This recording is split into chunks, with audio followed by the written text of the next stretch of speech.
Published by Ace Road Books US and Pan Macmillan UK.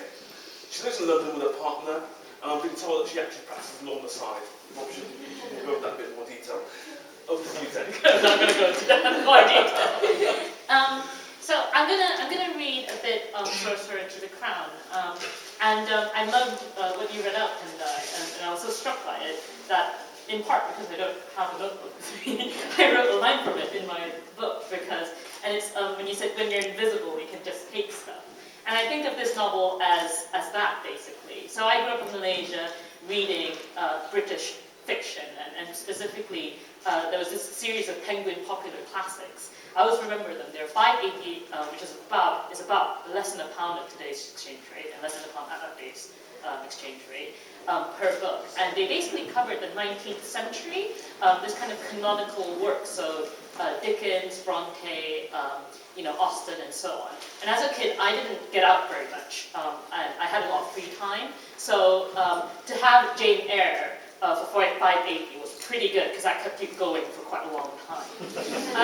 But what it meant was that, and I think that's what gave me my lasting fondness for speculative fiction, because what I was doing as a small child living in, like 20th century Malaysia was reading about, these strange people who spoke this bizarre language, this completely alien land, and where they used technology like horse-drawn carriages. And that's kind of really gave me this lasting flavor, taste for immersion in a foreign world.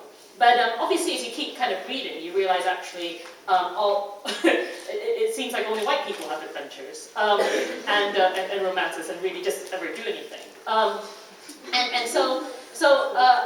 Sorcerer to the Crown, I feel a bit weird about it sometimes because it's set in 19th century London, and it's written in my best kind of facsimile of early 19th century style of English, the kind of English that the books I read growing up were written in. And these books where some people like me and people like you guys, a lot of you guys, were invisible, even though we existed at the time, even in the UK. I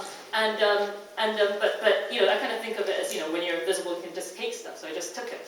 I took it, and that was kind of mine, I guess, because I wrote a book about it. So Sorcerer to the Crown is about England's first black sorcerer royal, and he lives in early 19th century London, and he has a lot of problems.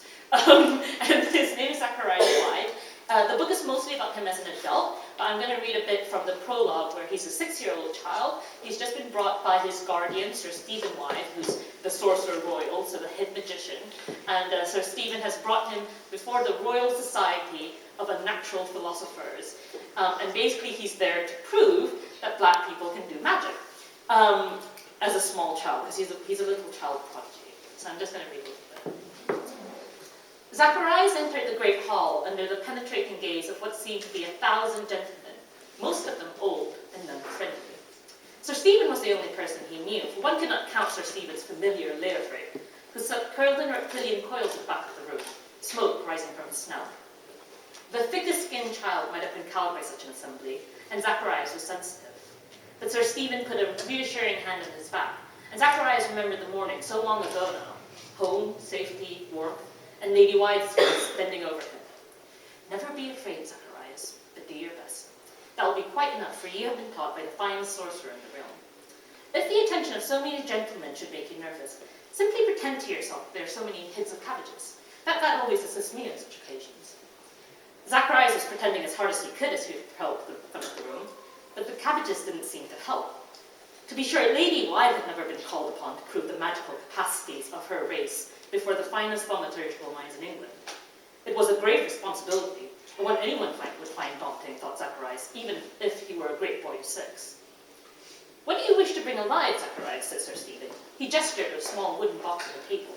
In the course of his travels, Mrs. Midsummer acquired this box, carved with birds and fruit and outlandish animals. You may take your pick.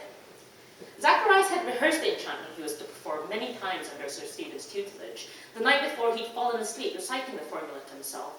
Yet now, as he was surrounded by a crowd of strange faces, oppressed by the consciousness of being the focus of their attention, memory deserted him. I have forgotten the spell, he whispered. What is that? Said Sir Stephen. He'd been speaking in clear, ringing tones before, addressing the audience, but now he lowered his voice and leaned closer. "No helping the boy, if you please," cried a voice. "That will prove nothing of what you promised." The audience had been growing restless with Zacharias' stupefaction, and other voices followed the first, hectoring, displeased. "Is the child an idiot?" A Paul parrot would offer more amusement. "Can you conceive anything more absurd?" said a thaumaturge to his friend in a carried whisper. "You might as well seek to persuade us that a pig can fly, or a woman do magic." The friend observed that so could pigs fly, if one could be troubled to make them. "Oh, certainly," replied the first, "and one could teach a woman to do magic, I suppose, but what earthly good would a flying pig